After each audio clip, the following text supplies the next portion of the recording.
Welcome to our Jnanabindu YouTube channel. ಸ್ನೇಹಿತರೆ, ನಮ್ಮ ಜ್ಞಾನಬಿಂದು channel ಅನ್ನ ಸಬ್ಸ್ಕ್ರೈಬ್ ಮಾಡಿ, ಹಾಗೆಯೇ ಬೆಲ್ ಬಟನ್ ಅನ್ನು ಕೂಡ ಪ್ರೆಸ್ ಮಾಡಿ. ಇದರಿಂದ ನಾವು ಅಪ್ಲೋಡ್ ಮಾಡಿದಂತಹ ವಿಡಿಯೋಗಳನ್ನ ಎಲ್ಲರಿಗಿಂತ ಮೊದಲು ನೋಡಬಹುದು. ನಮಸ್ಕಾರ ವೀಕ್ಷಕರೇ, ಜ್ಞಾನಬಿಂದುವಿಗೆ ಸ್ವಾಗತ. ಈ ವಿಡಿಯೋನಲ್ಲಿ ನಮ್ಮ ಭಾರತ ದೇಶಕ್ಕೆ ಒಂದು ಉತ್ತಮವಾದಂತಹ ಸಂವಿಧಾನವನ್ನು ರಚನೆ ಮಾಡಿಕೊಟ್ಟಂತಹ ಹಾಗೂ ಅಸ್ಪೃಶ್ಯತೆಯ ವಿರುದ್ಧ ಭೀಕರವಾಗಿ ಹೋರಾಟವನ್ನು ನಡೆಸಿದ ಇಡೀ ಭಾರತ ದೇಶಕ್ಕೆ ಸ್ಫೂರ್ತಿಯಾಗಿರುವಂತಹ ಡಾಕ್ಟರ್ BR ಅಂಬೇಡ್ಕರ್ ಅವರ ಜೀವನ, ವಿದ್ಯಾಭ್ಯಾಸ ಹಾಗೂ ಸಾಧನೆಗಳನ್ನು ಕುರಿತು, ಅವರ ಜೀವನ ಚರಿತ್ರೆ, ಅವರು ಪಟ್ಟಂತಹ ಕಷ್ಟಗಳನ್ನು ಕುರಿತು ಈ ವಿಡಿಯೋನಲ್ಲಿ ತಿಳಿಯೋಣ ಬನ್ನಿ. ವೀಕ್ಷಕರೇ, ತಾಳ್ಮೆಯಿಂದ ಈ ವಿಡಿಯೋವನ್ನು ಕೊನೆಯವರೆಗೂ ನೋಡಿ. ಡಾಕ್ಟರ್ BR ಅಂಬೇಡ್ಕರ್ ಅವರು ಏಪ್ರಿಲ್ 14, 1891ರಲ್ಲಿ ಮಧ್ಯಪ್ರದೇಶದ ಮಾವೋ ಎಂಬ ಮಿಲಿಟರಿ ಕ್ಯಾಂಪ್ನಲ್ಲಿ ಜನಿಸುತ್ತಾರೆ. ಇವರು ಮೂಲತಃ ಮಹಾರಾಷ್ಟ್ರದ ರತ್ನಗಿರಿ ಜಿಲ್ಲೆಯ ಖೇಡಾ ತಾಲೂಕಿನ ಅಂಬೇವಾಡ ಗ್ರಾಮದವರಾಗಿರುತ್ತಾರೆ. ಆಗಿನ ಸಮಯದಲ್ಲಿ ಈ ಜಾತಿಯಲ್ಲಿ ಜನಿಸಿದವರು ಹೆಚ್ಚಾಗಿ ಬ್ರಿಟಿಷರ ಮಿಲಿಟರಿ ಸೇವೆಯಲ್ಲಿ ಉದ್ಯೋಗಕ್ಕಾಗಿ ಸೇರುತ್ತಿದ್ದರು. ಅಂಬೇಡ್ಕರ್ ಅವರ ತಾತ ಮಾಲೋಜಿ ಸಕ್ಪಾಲ್ ಅವರು ಬ್ರಿಟಿಷ್ ಈಸ್ಟ್ ಇಂಡಿಯಾ ಕಂಪನಿಯ ಬಾಂಬೆ ಸೇನೆಯಲ್ಲಿ ಹವಲ್ದಾರರಾಗಿ ಕಾರ್ಯವನ್ನು ನಿರ್ವಹಿಸಿದ್ದಾರೆ ಹಾಗೂ ನಿವೃತ್ತಿ ಪಡೆದ ಆಗಿನ ಕಾಲಕ್ಕೆ 19 ಮೆಡಲ್ಗಳನ್ನು ಪಡೆದಿದ್ದರು. ಇವರಿಗೆ ಇಬ್ಬರು ಮಕ್ಕಳು, ರಾಮ್ಜಿ ಸಕ್ಪಾಲ್ ಮತ್ತು ಮೀರಾ ಸಕ್ಪಾಲ್. ರಾಮ್ಜಿ ಸಕ್ಪಾಲ್ ಅವರ ಹೆಂಡತಿ ಭೀಮಾಬಾಯಿ. ಇವರು ಠಾಣೆ ಜಿಲ್ಲೆಯ ಮುರಬಾದಕರ್ ಎಂಬ ಅಸ್ಪೃಶ್ಯ ಕುಟುಂಬದಲ್ಲಿ ಜನಿಸಿದ್ದರು. ರಾಮ್ಜಿ ಸಕ್ಪಾಲ್ ಮತ್ತು ಭೀಮಾಬಾಯಿ ಇವರಿಬ್ಬರು ಕಷ್ಟ ಸಹಿಷ್ಣುತೆಯ ದಂಪತಿಗಳಾಗಿದ್ದರು. ಇವರಿಗೆ 14 ಜನ ಮಕ್ಕಳು ಜನಿಸುತ್ತಾರೆ. ಈ 14 ಮಕ್ಕಳಲ್ಲಿ ಕೊನೆಯ 14ನೆಯ ಮಗನೇ ಡಾಕ್ಟರ್ BR ಅಂಬೇಡ್ಕರ್. ಅಂಬೇಡ್ಕರ್ ಅವರು, ನಾನು ನನ್ನ ತಂದೆ ತಾಯಿಗೆ 14ನೆಯ ರತ್ನವಾಗಿದ್ದೇನೆ ಎಂದು ಹೆಮ್ಮೆಯಿಂದ ಹೇಳಿಕೊಳ್ಳುತ್ತಿದ್ದರು. ರಾಮ್ಜಿ ಸಕ್ಪಾಲ್ ಅವರ 14 ಮಕ್ಕಳಲ್ಲಿ ಬದುಕುಳಿದಿದ್ದು ಕೇವಲ 5 ಜನ ಮಾತ್ರ. ಅವರು ಮಂಜುಳಾ, ತುಳಸಿ, ಬಲರಾಮ, ಆನಂದರಾಮ್ ಮತ್ತು ಭೀಮ್ರಾವ್. ಅಂಬೇಡ್ಕರ್ ಅವರ ಮೊದಲನೆಯ ಹೆಸರು ಭೀಮ್ರಾವ್ ಆಗಿರುತ್ತದೆ. ಈ ಭೀಮ್ರಾವ್ ಅವರು 2 ವರ್ಷದ ಬಾಲಕನಿದ್ದಾಗಲೇ ತನ್ನ ತಂದೆ ನೌಕರಿಯಿಂದ ನಿವೃತ್ತಿಯನ್ನು ಪಡೆದಿರುತ್ತಾರೆ. ಇವರು 14 ವರ್ಷಗಳ ಕಾಲ ಮಿಲಿಟರಿ ಶಾಲೆಯಲ್ಲಿ ಸೇವೆಯನ್ನ ಸಲ್ಲಿಸಿ ಮರಾಠಿ ಮತ್ತು ಹಿಂದಿ ಭಾಷೆಯಲ್ಲಿ ಜ್ಞಾನವನ್ನ ಹೊಂದಿದವರಾಗಿದ್ದರು. ಜೊತೆಗೆ ಆಂಗ್ಲ ಭಾಷೆಯನ್ನು ಸಹ ಬಲ್ಲವರಾಗಿದ್ದರು. ರಾಮ್ಜಿ ಸಕ್ಪಾಲ್ ಅವರು ಭೀಮ್ರಾವ್ ಅವರಿಗೆ ಮುಂಜಾನೆ ಹಾಗೂ ಸಾಯಂಕಾಲದ ವೇಳೆ ರಾಮಾಯಣ ಮತ್ತು ಮಹಾಭಾರತದ ಕಥೆಗಳನ್ನ ಹೇಳಿ ಮಕ್ಕಳಲ್ಲಿ ದೇಶಭಕ್ತಿಯನ್ನ ಹಾಗೂ ಧರ್ಮದ ಬಗ್ಗೆ ತಿಳಿ ಹೇಳುವಲ್ಲಿ ಸಫಲರಾಗಿದ್ದರು. ಭೀಮ್ರಾವ್ ಅವರು ಉತ್ತಮ ಸಂಸ್ಕೃತಿಯನ್ನ ಹೊಂದಲು ಅವರ ತಂದೆ ಹೇಳಿಕೊಟ್ಟಂತಹ ನೀತಿ ಪಾಠಗಳು ತುಂಬಾ ಸಹಾಯವಾದವು. ರಾಮ್ಜಿ ಸಕ್ಪಾಲ್ ಅವರು ಮಿಲಿಟರಿ ಸೇವೆಯಿಂದ ನಿವೃತ್ತಿ ಹೊಂದಿದ ಮೇಲೆ ಕೆಲವೇ ದಿನಗಳಲ್ಲಿ ಮಿಲಿಟರಿ ಕ್ವಾರ್ಟರ್ಸ್ ನಲ್ಲಿ ಸೇವೆ ಸಿಕ್ಕ ಕಾರಣ ಸತಾರಕ್ಕೆ ತಮ್ಮ ಕುಟುಂಬವನ್ನು ವರ್ಗಾಯಿಸುತ್ತಾರೆ. ಹಾಗೂ ಭೀಮ್ರಾವ್ ಅವರು 6 ವರ್ಷದ ಬಾಲಕನಿದ್ದಾಗಲೇ ಅವರ ತಾಯಿ ಮರಣವನ್ನು ಹೊಂದುತ್ತಾರೆ. ಆ ಕಾರಣಕ್ಕಾಗಿ ಅವರು ತಾಯಿಯ ಪ್ರೀತಿಯನ್ನು ತನ್ನ ಅತ್ತೆಯಾದ ಮೀರಾ ಅವರಲ್ಲಿ ನೋಡಿಕೊಳ್ಳುತ್ತಾರೆ. ಮೀರಾ ಅವರು ತುಂಬಾ ಕರುಣಾಮಯಿ ಮೂರ್ತಿಯಾಗಿರುತ್ತಾಳೆ. ಗೋನು ಬೆನ್ನಿನಿಂದಾಗಿ ಮದುವೆಯಾಗದೆ ತನ್ನ ಅಣ್ಣನ ಮಕ್ಕಳ ಪೋಷಣೆಯಲ್ಲಿಯೇ ಸರ್ವಸ್ವವನ್ನ ಕಳೆದುಕೊಳ್ಳುತ್ತಾಳೆ. ನಂತರ ಭೀಮ್ರಾವ್ ಅವರ ಪ್ರಾಥಮಿಕ ಶಿಕ್ಷಣ ಸತಾರದಲ್ಲಿ ಪ್ರಾರಂಭವಾಗುತ್ತದೆ. ಭೀಮ್ರಾವ್ ಅವರಿಗೆ ಮೊದಲಿಗೆ ಶಾಲೆಯಲ್ಲಿಯೇ ಅಸ್ಪೃಶ್ಯತೆ ಕಂಡು ಬರುತ್ತದೆ. ಶಿಕ್ಷಕರು ಹಾಗೂ ಸಹಪಾಠಿಗಳು ಭೀಮ್ರಾವ್ ಅವರು ದಲಿತ ಜಾತಿಯವರು ಎನ್ನುವ ಕಾರಣಕ್ಕಾಗಿ ಅವರನ್ನ ಹತ್ತಿರಕ್ಕೆ ಹಾಗೂ ಶಾಲೆಯ ಒಳಗಡೆ ಸೇರಿಸುತ್ತಿರಲಿಲ್ಲ. ಅದಕ್ಕಾಗಿ ಭೀಮ್ರಾವ್ ಅವರು ಶಿಕ್ಷಣವನ್ನ ಶಾಲೆಯ ಹೊರಗೆ ಕುಳಿತು ಕಲಿಯಬೇಕಾಯಿತು. ಹಾಗೂ ಶಾಲೆಯಲ್ಲಿ ಎಲ್ಲರೂ ಇವರನ್ನ ನೋಡಿ ಅಸಹ್ಯ ವರ್ತನೆಯನ್ನ ಮಾಡುತ್ತಿದ್ದರು. ಇದರಿಂದ ಭೀಮ್ರಾವ್ ಅವರಿಗೆ ಶಿಕ್ಷಣದ ಮೇಲೆ ಒಲವೇ ಇಲ್ಲದಂತಾಯಿತು. ಧ್ಯಾನ ಮಾಡುವುದು ಹಾಗೂ ಮೇಕೆಗಳೊಡನೆ ಆಟವಾಡುವುದು ಇವರ ಹವ್ಯಾಸಗಳಾಗಿದ್ದವು. ಇದೇ ಸಂದರ್ಭದಲ್ಲಿ ಅವರ ತಂದೆ ಸಂಸಾರದ ನಿರ್ವಹಣೆಗಾಗಿ ಮತ್ತೊಂದು ಮದುವೆಯನ್ನು ಮಾಡಿಕೊಳ್ಳುತ್ತಾರೆ. ಆ ಮಲತಾಯಿಯು ಇವರ ತಾಯಿಯ ಬಟ್ಟೆಗಳನ್ನ, ಒಡವೆಗಳನ್ನ ಹಾಕಿಕೊಂಡಾಗ ಇವರ ತಂದೆ ಹಾಗೂ ಸೋದರತೆಯ ನಡುವೆ ಭೀಮ್ರಾವ್ ಅವರು ಪ್ರತಿದಿನವೂ ಜಗಳವಾಡುತ್ತಿದ್ದರು. ಅವರ ಸೋದರತೆಯು ಮಲತಾಯಿಯ ಅನಿವಾರ್ಯತೆಯ ಬಗ್ಗೆ ಎಷ್ಟು ಹೇಳಿದರೂ ಅತ್ತೆಯ ಮಾತುಗಳನ್ನು ತಪ್ಪಾಗಿ ಅರ್ಥೈಸಿಕೊಂಡ ಭೀಮರಾವ್ ಅವರು ಇನ್ನು ಈ ಮನೆಯಲ್ಲಿ ಇರುವುದು ಬೇಡ, ಈ ಮನೆಯಲ್ಲಿ ಬದುಕುವುದು ಬೇಡ ಎಂದು ನಿರ್ಧರಿಸಿಕೊಳ್ಳುತ್ತಾರೆ. ತನ್ನ ವಯಸ್ಸಿನವರು ಬಾಂಬೆಯ ಬಟ್ಟೆಯ ಮಿಲ್ಲಿನಲ್ಲಿ ಕಾರ್ಮಿಕರಾಗಿ ಕೆಲಸ ಮಾಡುತ್ತಿದ್ದರು. ಇವರು ಸಹ ಬಾಂಬೆಯ ಬಟ್ಟೆಯ ಮಿಲ್ಲಿನಲ್ಲಿ ದುಡಿಯಬೇಕೆಂದು ನಿರ್ಧರಿಸುತ್ತಾರೆ. ಅಲ್ಲಿಗೆ ಹೋಗಲು ಬೇಕಾಗುವಂತಹ ಹಣವನ್ನ ಅವರ ಅತ್ತೆಯ ಪರ್ಸಿನಲ್ಲಿ ಕಳ್ಳತನವನ್ನ ಮಾಡಲು 3 ದಿನಗಳು ರಾತ್ರಿ ಎದ್ದು ಪ್ರಯತ್ನವನ್ನ ಮಾಡಿ ಅವರ ಅತ್ತೆಯ ಪರ್ಸಿನಲ್ಲಿ ಕದಿಯುತ್ತಾರೆ. ಆದರೆ ಆ ಪರ್ಸಿನಲ್ಲಿ ಬರೀ ಅರ್ಧ ಆಣೆ ಮಾತ್ರ ಇರುತ್ತದೆ. ಆ ಸಮಯದಲ್ಲಿ ಬಾಂಬೆಗೆ ಹೋಗಲು 3 ಆಣೆಗಳು ಬೇಕಾಗಿರುತ್ತದೆ. ಇದರಿಂದ ನೊಂದು ತನ್ನ ನಿರ್ಧಾರವನ್ನ ಬದಲಿಸಿಕೊಳ್ಳುತ್ತಾರೆ. ಇನ್ನೂ ಹೆಚ್ಚಾಗಿ ಓದಬೇಕೆಂದು ಓದಿನ ಬಗ್ಗೆ ಆಸೆಯನ್ನು ಹೆಚ್ಚಿಸಿಕೊಳ್ಳುತ್ತಾರೆ. ಆದರೆ ಸತಾರಾ ಸರ್ಕಾರಿ ಶಾಲೆಯಲ್ಲಿ ಇವರು ಎಷ್ಟೇ ಚುರುಕಾಗಿದ್ದರೂ ಹಾಗೂ ಎಷ್ಟೇ ಪ್ರತಿಭೆಯುಳ್ಳ ವಿದ್ಯಾರ್ಥಿಯಾಗಿದ್ದರೂ ಇವರು ಮಹಾರ ಎಂಬ ಅಸ್ಪೃಶ್ಯತೆಯ ಜಾತಿಗೆ ಸೇರಿದವರೆಂಬ ಕಾರಣಕ್ಕಾಗಿ ಇವರ ಪ್ರತಿಭೆಯನ್ನ ಯಾರೂ ಗುರುತಿಸುತ್ತಿರಲಿಲ್ಲ. ಆದರೆ ಶಿಕ್ಷಕರಲ್ಲಿ ಒಬ್ಬರಾದ ಫೆಂಡೆಸೆ ಅಂಬೇಡ್ಕರ್ ಎಂಬ ಶಿಕ್ಷಕರು ಭೀಮರಾವ್ ಅವರ ಪ್ರತಿಭೆಯನ್ನ ಹಾಗೂ ಕಲಿಯುವಂತಹ ಹಂಬಲವನ್ನ ಹಾಗೂ ಇವರ ಸೂಕ್ಷ್ಮ ಬುದ್ಧಿಯನ್ನ ಗುರುತಿಸಿ ಇವರಿಗೆ ಪ್ರೋತ್ಸಾಹವನ್ನು ನೀಡುತ್ತಾರೆ. ಫೆಂಡೆಸೆ ಎಂಬ ಶಿಕ್ಷಕರು ಜಾತಿಯಲ್ಲಿ ಬ್ರಾಹ್ಮಣರಾಗಿದ್ದರೂ ಸಹ ತಂದಂತಹ ಊಟದಲ್ಲಿ ಭೀಮರಾವ್ ಅವರಿಗೆ ಒಂದಿಷ್ಟು ಕೊಟ್ಟು ಪ್ರೀತಿಯಿಂದ ಊಟವನ್ನು ಮಾಡಿಸುತ್ತಿದ್ದರು. ಅಂತಹ ಒಳ್ಳೆಯ ಮನಸ್ಸಿನವರಾಗಿದ್ದರು ಫೆಂಡೆಸೆ ಅಂಬೇಡ್ಕರ್ ಅವರು. ತಮ್ಮ ಅಡ್ಡ ಹೆಸರಾದಂತಹ ಅಂಬೇಡ್ಕರ್ ಎಂಬ ಹೆಸರನ್ನು ಭೀಮರಾವ್ ಅವರಿಗೆ ಅಡ್ಡ ಹೆಸರಾಗಿ ಬದಲಿಸಿಕೊಡುತ್ತಾರೆ. ಅಂದರೆ ಶಾಲೆಯ ಹಾಜರಿಯಲ್ಲಿ ಅವರ ಹೆಸರು ಭೀಮರಾವ್ ರಾಮ್ಜಿ ಅಂಬೇಡ್ಕರ್ ಎಂದು ಇರುತ್ತದೆ. ಅದನ್ನು ಫೆಂಡೆಸೆ ಅಂಬೇಡ್ಕರ್ ಅವರು ಭೀಮರಾವ್ ರಾಮ್ಜಿ ಅಂಬೇಡ್ಕರ್ ಎಂದು ತಿದ್ದುತ್ತಾರೆ. ಅಂದಿನಿಂದ ಇವರು ಭೀಮರಾವ್ ರಾಮ್ಜಿ ಅಂಬೇಡ್ಕರ್ ಆಗುತ್ತಾರೆ. ಎಷ್ಟೋ ನೋವು ಅವಮಾನಗಳಿಂದ ಸತಾರಾ ಪ್ರಾಥಮಿಕ ಶಾಲೆಯಲ್ಲಿ ತಮ್ಮ ಪ್ರಾಥಮಿಕ ಶಿಕ್ಷಣವನ್ನ ಮುಗಿಸುತ್ತಾರೆ. ನಂತರ ಮಾಧ್ಯಮಿಕ ಶಿಕ್ಷಣಕ್ಕಾಗಿ ಬಾಂಬೆಯ ಸರ್ಕಾರಿ ಪ್ರೌಢಶಾಲೆಯಾದ ಎಲಿಫಿನ್ಸ್ಟನ್ ಹೈಸ್ಕೂಲಿಗೆ ಸೇರಲು ನಿರ್ಧರಿಸುತ್ತಾರೆ. ಹಾಗೂ ಇಲ್ಲಿಯ ಹಾಗೆ ಹೈಸ್ಕೂಲಿನಲ್ಲಿ ಶೋಷಣೆಯಾಗಲಿ, ಚುಚ್ಚು ಮಾತಾಗಲಿ, ಅಪಮರ್ಯಾದೆ ಆಗಲಿ ಇರುವುದಿಲ್ಲ ಎಂದು ಇವರು ಭಾವಿಸಿ ಬಾಂಬೆಗೆ ಹೋಗಿ ಅಲ್ಲಿ ಕಾರ್ಮಿಕರ ಬಡಾವಣೆಯಲ್ಲಿ ಪರೇಲ್ ಎಂಬ ಒಂದು ಕೋಣೆಯನ್ನ ಬಾಡಿಗೆಗೆ ತೆಗೆದುಕೊಂಡು ಹೈಸ್ಕೂಲಿಗೆ ಸೇರುತ್ತಾರೆ. ಆದರೆ ಶಾಲೆಗೆ ಸೇರುವ ಸಂದರ್ಭದಲ್ಲಿಯೇ ಇವರಿಗೆ ಅಸ್ಪೃಶ್ಯತೆ ಅನುಭವವಾಗುತ್ತದೆ. ಹೇಗೆಂದರೆ ಶಾಲೆಯಲ್ಲಿ ಮೊದಲ ಭಾಷೆ ಮರಾಠಿಯು ಹಾಗೂ ಎರಡನೆಯ ಭಾಷೆ ಸಂಸ್ಕೃತಿಯನ್ನ ಕಲಿಯಲು ಆಯ್ಕೆ ಮಾಡಿಕೊಳ್ಳುತ್ತಾರೆ. ಆದರೆ ಅಲ್ಲಿನ ಶಿಕ್ಷಕರು ಅಂಬೇಡ್ಕರ್ ಅವರಿಗೆ ಸಂಸ್ಕೃತಿಯನ್ನ ಕಲಿಸಲು ನಿರಾಕರಿಸುತ್ತಾರೆ. ಇದರಿಂದ ಅನಿವಾರ್ಯವಾಗಿ ಪಾರ್ಸಿ ಭಾಷೆಯನ್ನ ಕಲಿಯಲು ನಿರ್ಧರಿಸುತ್ತಾರೆ. ನಂತರ ಅಂಬೇಡ್ಕರ್ ಅವರಿಗೆ 9ನೇ ತರಗತಿಯಲ್ಲಿಯೂ ಸಹ ಅಸ್ಪೃಶ್ಯತೆ ಎದುರಾಗುತ್ತದೆ. ಯಾವ ರೀತಿ ಎಂದರೆ ಶಿಕ್ಷಕರು ಬೋರ್ಡಿನ ಮೇಲೆ ಬರೆದಂತಹ ಬೀಜಗಣಿತ ಲೆಕ್ಕವನ್ನು ಯಾವ ವಿದ್ಯಾರ್ಥಿಯೂ ಸಹ ಅದಕ್ಕೆ ಉತ್ತರವನ್ನ ಬಿಡಿಸದಿದ್ದಾಗ ಅಂಬೇಡ್ಕರ್ ಅವರು ಅದನ್ನು ನಾನು ಬಿಡಿಸುತ್ತೇನೆ ಎಂದು ಹೇಳುತ್ತಾರೆ. ಆಗ ಶಿಕ್ಷಕರು ಸರಿ ಹಾಗಾದರೆ ಬಿಡಿಸು ಎಂದು ಅಂಬೇಡ್ಕರ್ ಅವರಿಗೆ ಅನುಮತಿಯನ್ನ ನೀಡುತ್ತಾರೆ.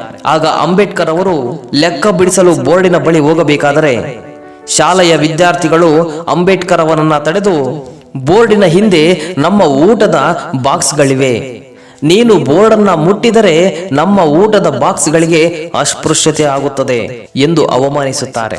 ಇಂತಹ ಎಷ್ಟೋ ಅವಮಾನಗಳನ್ನ ಸಹಿಸಿಕೊಂಡೇ ಅಂಬೇಡ್ಕರ್ ಅವರು 1907ರಲ್ಲಿ 10ನೇ ತರಗತಿಯನ್ನ ಪಾಸ್ ಮಾಡುತ್ತಾರೆ.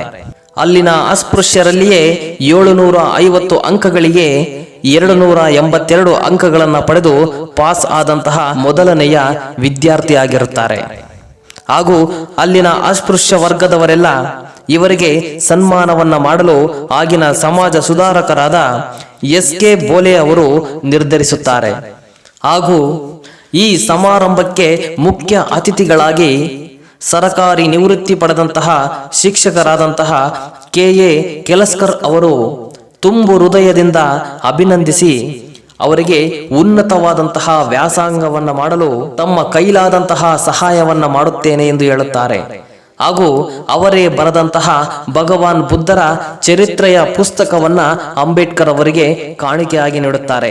ಅಂಬೇಡ್ಕರ್ ಅವರು ಬೌದ್ಧ ಧರ್ಮಕ್ಕೆ ಮತಾಂತರವಾಗಲು ಈ ಪುಸ್ತಕವೇ ಕಾರಣವಾಗುತ್ತದೆ. ನಂತರ ಅಂಬೇಡ್ಕರ್ ಅವರು 10ನೇ ತರಗತಿಯನ್ನ ಪಾಸ್ ಮಾಡಿದ ಮೇಲೆ ಇವರ ಮನೆಯವರು ಅಂಬೇಡ್ಕರ್ ಅವರಿಗೆ ರಮಾಬಾಯಿ ಅವರೊಂದಿಗೆ ಮದುವೆಯನ್ನು ಮಾಡುತ್ತಾರೆ. ಆಗ ಅಂಬೇಡ್ಕರ್ ಅವರಿಗೆ ವಯಸ್ಸು 17 ವರ್ಷಗಳು, ರಮಾಬಾಯಿ ಅವರಿಗೆ ವಯಸ್ಸು 9 ವರ್ಷಗಳಾಗಿರುತ್ತದೆ. ನಂತರ ಮುಂದಿನ ವಿದ್ಯಾಭ್ಯಾಸಕ್ಕಾಗಿ ಎಲಿಫಿನ್ಸ್ಟನ್ ಕಾಲೇಜಿಗೆ ಸೇರಿದ ಅಂಬೇಡ್ಕರ್ ಅವರು 1912ರಲ್ಲಿ BA ಪದವಿಯನ್ನು ಮುಗಿಸುತ್ತಾರೆ. ಇವರಿಗೆ KA ಕೆಲಸ್ಕರ್ ಅವರು PU ಮತ್ತು BA ವ್ಯಾಸಂಗಕ್ಕಾಗಿ ಬರೋಡಾದ ಮಹಾರಾಜರಿಂದ ತಿಂಗಳಿಗೆ 25 ರೂಪಾಯಿಗಳು ಶಿಕ್ಷಣ ವೇತನವನ್ನು ಕೊಡಿಸುತ್ತಾರೆ.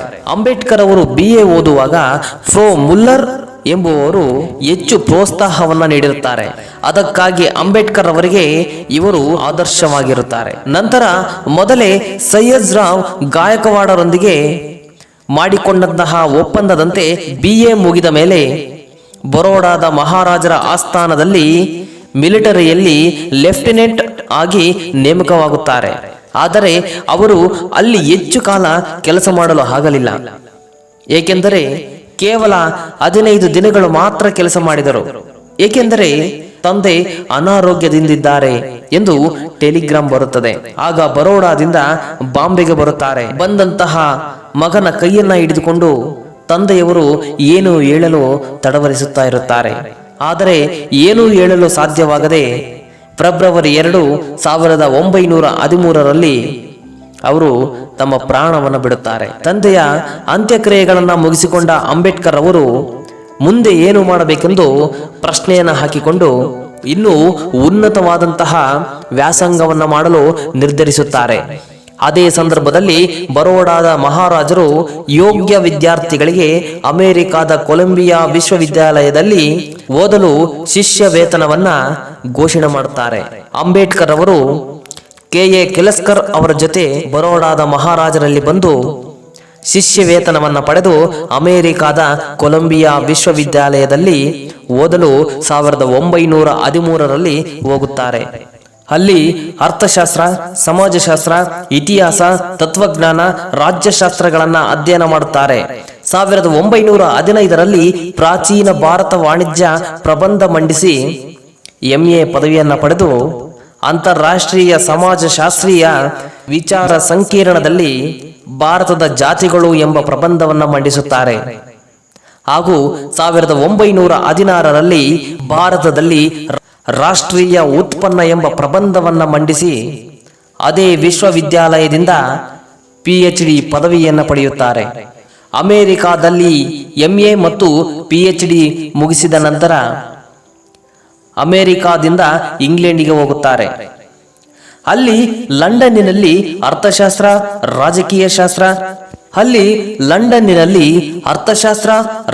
ಶಾಸ್ತ್ರ ವಿಶ್ವವಿದ್ಯಾಲಯಗಳಲ್ಲಿ DSc ಪದವಿಗಾಗಿ ನೋಂದಾಯಿಸಿಕೊಳ್ಳುತ್ತಾರೆ. ಅಲ್ಲದೆ ಗ್ರೇಸ್ ಇನ್ ಕಾಲೇಜಿನಲ್ಲಿ ಕಾನೂನು ಪದವಿಗೆ ಹೆಚ್ಚುವರಿಯಾಗಿ ಸೇರುತ್ತಾರೆ.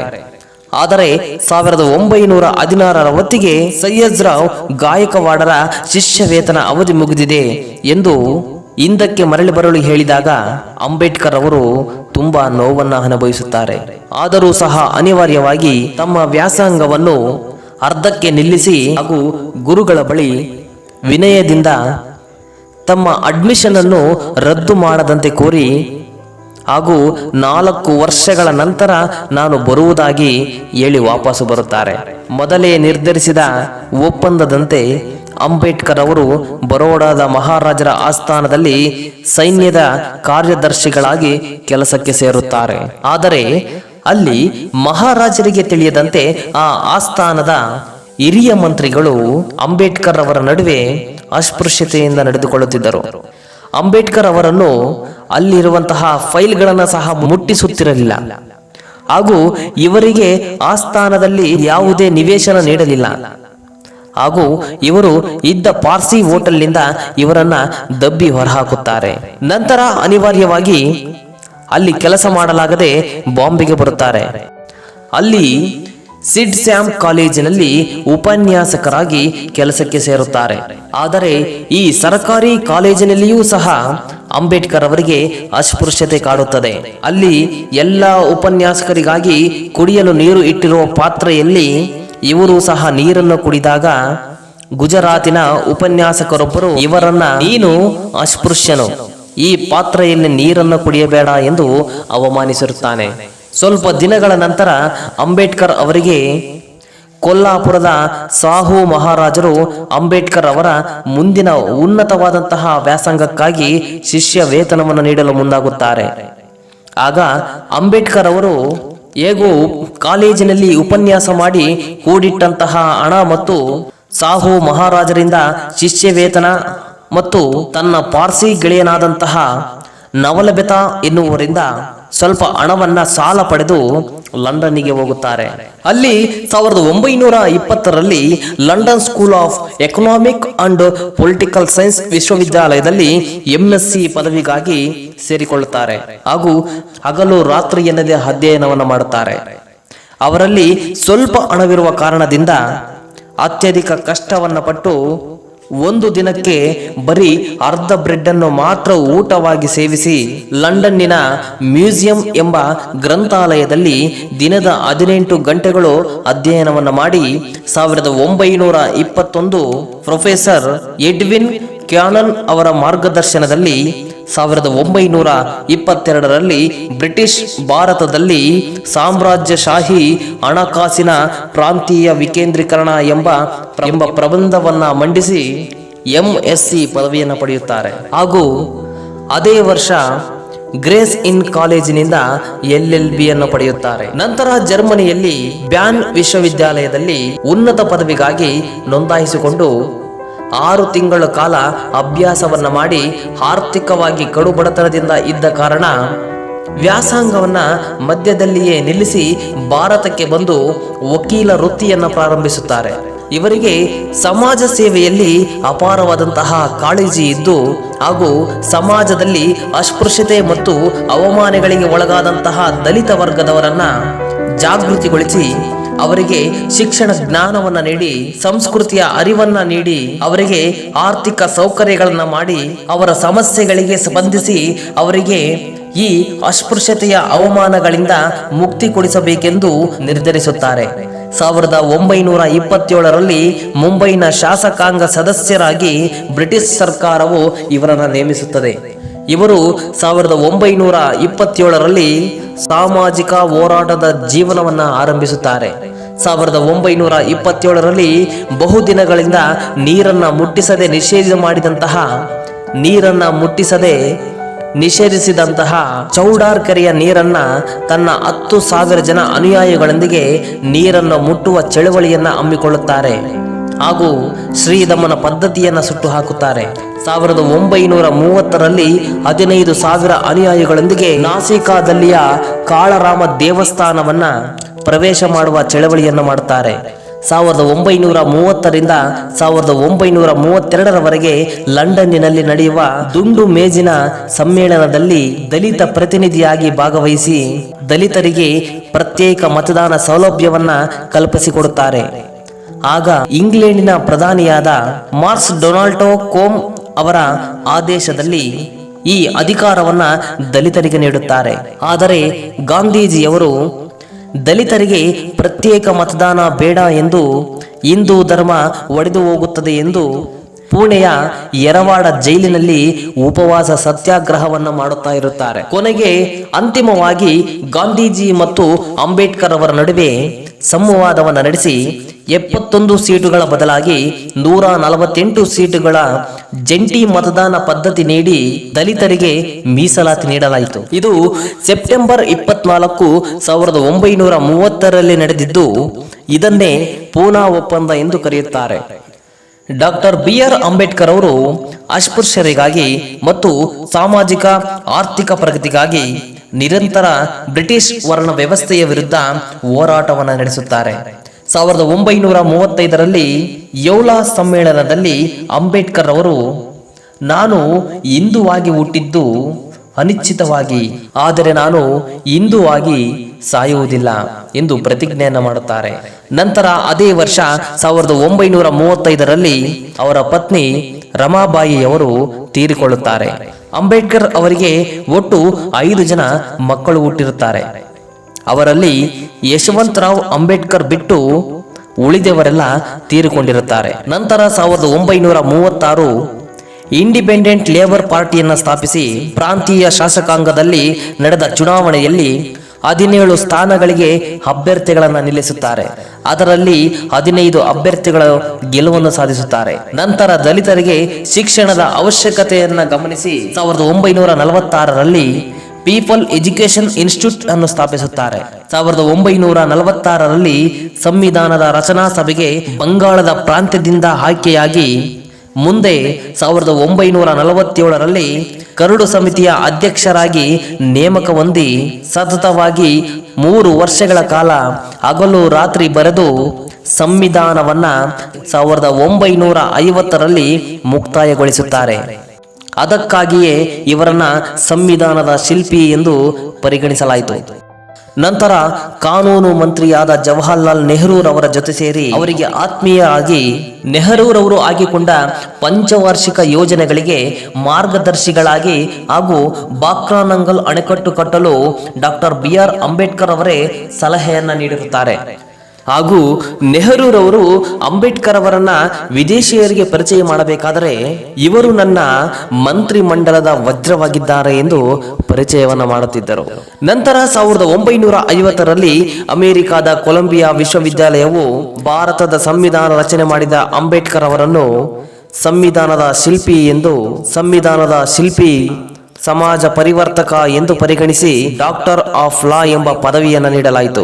ನಂತರ 1953ರಲ್ಲಿ ಆಂಧ್ರ ಪ್ರದೇಶದ ಉಸ್ಮಾನಿಯಾ ವಿಶ್ವವಿದ್ಯಾಲಯವು ಇವರ ಸಂವಿಧಾನದ ಸೇವೆಯನ್ನ ಪರಿಗಣಿಸಿ ಡಾಕ್ಟರ್ ಆಫ್ ಲಿಟರೇಚರ್ ಎಂಬ ಗೌರವ ಪದವಿಯನ್ನ ನೀಡಿತು. 1951ರಿಂದ ರಾಜ್ಯಸಭಾ ರಾಜಕೀಯದಿಂದ ದೂರ ಉಳಿದು ಅಂಬೇಡ್ಕರ್ ಅವರು 1954ರಲ್ಲಿ ಜಾಗತಿಕ ಬೌದ್ಧ ಸಮ್ಮೇಳನದಲ್ಲಿ ಭಾಗವಹಿಸಿ 1955ರಲ್ಲಿ ಭಾರತೀಯ ಬೌದ್ಧ ಮಹಾಸಭೆಯನ್ನು ಸ್ಥಾಪನೆ ಮಾಡುತ್ತಾರೆ. ಬದುಕಿನ ಕೊನೆಯ ದಿನಗಳಲ್ಲಿ ಬೌದ್ಧ ಧರ್ಮವನ್ನ ಸ್ವೀಕಾರ ನಿರ್ಧಾರ ಮಾಡುತ್ತಾರೆ. 14 ಅಕ್ಟೋಬರ್ 1956ರಲ್ಲಿ ತನ್ನ 5 ಲಕ್ಷ ಅನುಯಾಯಿಗಳ ಜೊತೆ ನಾಗ ಜನತೆಯ ಮೂಲಕ ನಾಡಾದ ನಾಗಪುರದಲ್ಲಿ ಬೌದ್ಧ ಧರ್ಮವನ್ನು ಸ್ವೀಕಾರ ಮಾಡಿ ಹಿಂದುವಾಗಿ ಸಾಯಲಾರೆ ಎಂಬ ಪ್ರತಿಜ್ಞೆಯನ್ನ ಪೂರ್ಣಗೊಳಿಸುತ್ತಾರೆ. ನಂತರ ಡಿಸೆಂಬರ್ 6, 1956ರಲ್ಲಿ ದೆಹಲಿಯ ತಮ್ಮ ನಿವಾಸದಲ್ಲಿ ಕೊನೆಯುಸಿರೆಳೆಯುತ್ತಾರೆ. ಡಿಸೆಂಬರ್ 7ಕ್ಕೆ ಮುಂಬೈನ ಬೌದ್ಧ ಧರ್ಮದ ಪ್ರಕಾರ ಮಹಾಪರಿವಾರ ನಿರ್ಮಾಣದ ವಿಧಿಯನ್ನ ಅಂತ್ಯಕ್ರಿಯೆಯಲ್ಲಿ ನಡೆಸಲಾಗುತ್ತದೆ. ವೀಕ್ಷಕರೇ, ಇಂತಹ ಮಹಾನ್ ವ್ಯಕ್ತಿಗಳು ಎಲ್ಲರಿಗೂ ಸ್ಫೂರ್ತಿಯಾಗಲಿ. ವಿಡಿಯೋವನ್ನು ನೋಡಿದ್ದಕ್ಕೆ ಧನ್ಯವಾದಗಳು.